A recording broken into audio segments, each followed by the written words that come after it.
Here I am at the local track, local middle school. It's a beautiful sunny day here in Seattle. It's probably about 80 degrees right now at 7 o'clock at night. See if I can zoom in on my Goldwing. I took my Honda Goldwing here for a nice little night cruise. It's very rare that you can take your motorcycle out in Seattle without having to wear a jacket or be cold. So I'm just in a t-shirt right now, and it's absolutely great. I really don't think I'd get tired of having weather like this every day, but I know folks that live down in like Arizona, California, well, certainly Arizona, that your summers are like unbearable. We don't have that problem here. From about May to the end of September, the weather is, for the most part, very good.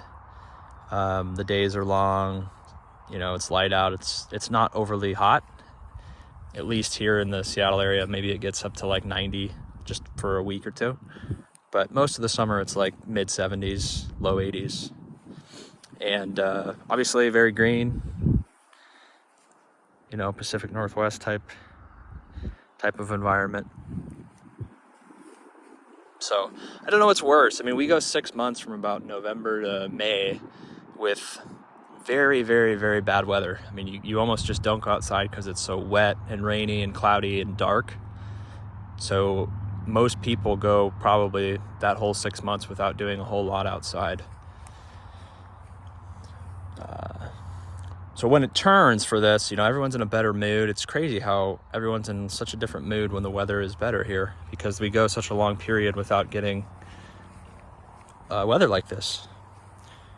So it's just a different perspective, I guess. I think when you don't have something and then you get it, you kind of want to take advantage of it. But if you had weather like this every day, like California, for example, this would just feel normal.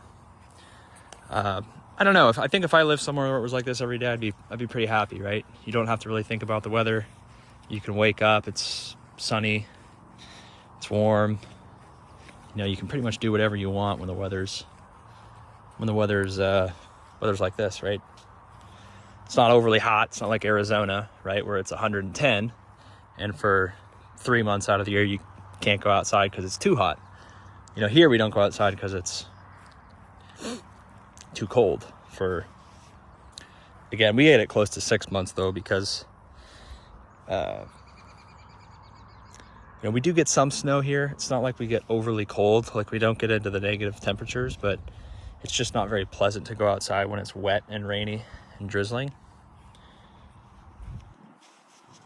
So every place has its, I think, advantages and disadvantages. If you lived in a place like Florida, you're dealing with like hurricanes and stuff, and California is obviously so expensive, and they have their own, it's kind of like a different world there in California. Here is pretty expensive too, and the weather's not very good. I mean, the summers here, like I said, are awesome, but you have to pretty much endure 7 to 8 months of very, very poor weather. You're almost forced to just do things inside and really only go outside when you're going to your car or whatever, going to the store. So, but what's better than this, right? Very simple. There's no one here. You can go for a nice walk, ride your motorcycle, talk to yourself on an iPhone. I mean, why not, right? You can do some outside exercises. This thing, I think, has been here for several decades. You can see this equipment's pretty old. It's built pretty well, though, because it's stood up to years of rain and snow, and I don't think it gets used that much, though. It's kind of rusting away a bit. I don't even know what this is. Something you jump over, I guess.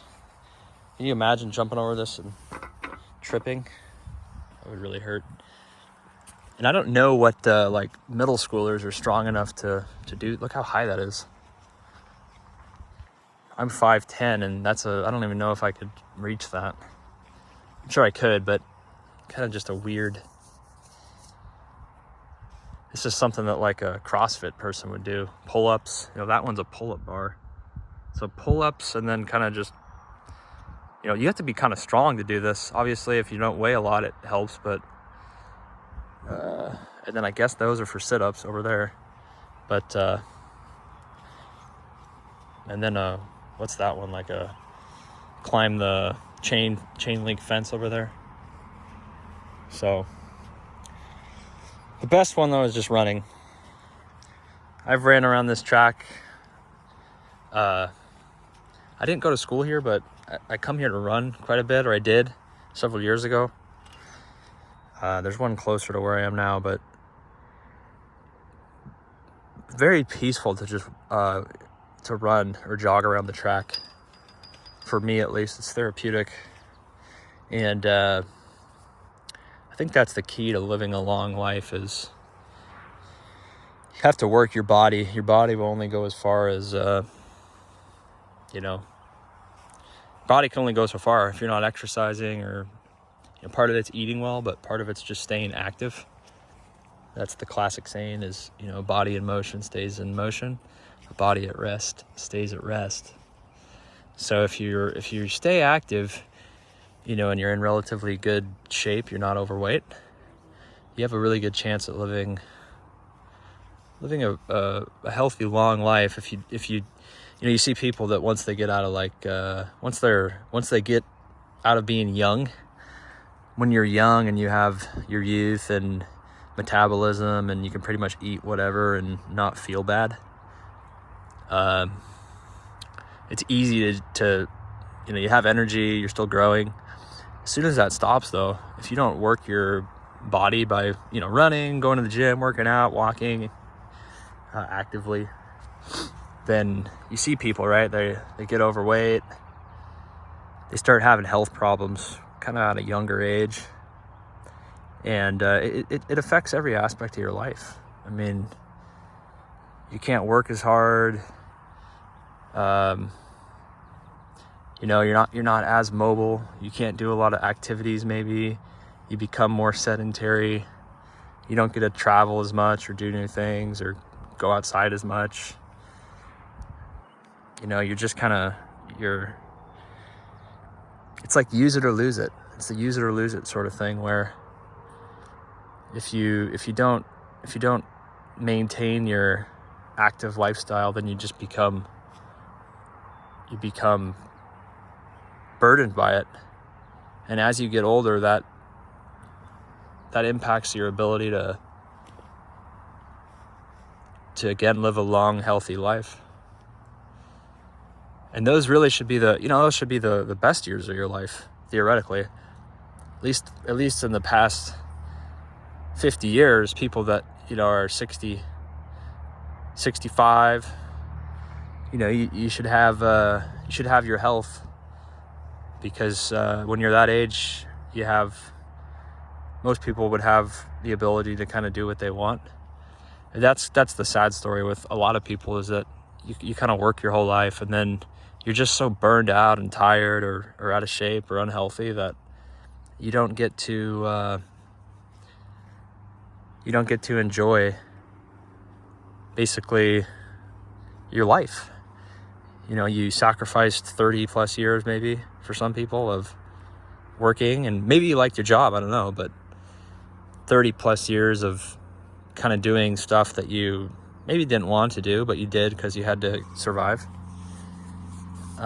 just to get to a point where you're burned out and tired and have no energy. And you might even have the money to do things that you wanted to do when you were younger, but now you just don't have the ambition or the desire or the energy to go do them.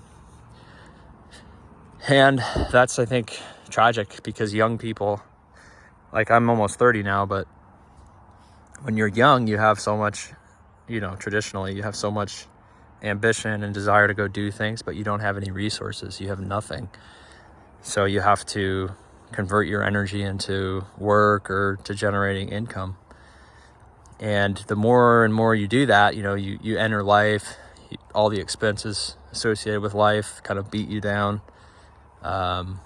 Maybe you have a family, and then that obviously becomes a lot of people's purpose, just having a family. And as you get older, you have less and less desire to do things. So you build up resources, and then it's just sad to see people that never get to take advantage of it, right? Because you're 60 something years old maybe, and then a lot of people die. A lot of people end up dying, shortly after they retire, or maybe even while they're still working. And